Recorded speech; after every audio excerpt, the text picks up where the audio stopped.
Brock লেসনারকে হাতের সামনে না পেয়ে ব্রক লেসনারের ম্যানেজার পল হেইম্যানকে আক্রমণের মাধ্যমে অজ্ঞান করে চরম প্রতিশোধ নিয়েছিলেন সামোয়া জো। 2017 সালে জুলাই মাসে ব্রক লেসনার এবং সামোয়া জোর ম্যাচ অনুষ্ঠিত হয়েছিল। তার স্টোরি লাইন চলা অবস্থায় একদিন মানডে নাইট রয়ের এপিসোডে পল হেইম্যান এবং সামোয়া জোর মধ্যে তীব্র কথার লড়াই চলছিল।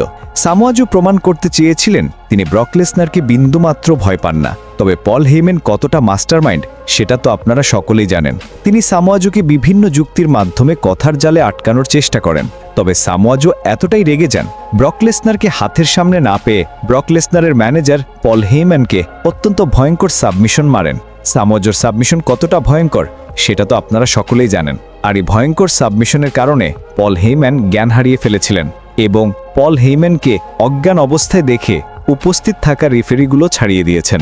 আপনি পল হেইম্যানের কাজকর্মগুলো কতটা পছন্দ করেন অবশ্যই কমেন্ট করে জানাবেন।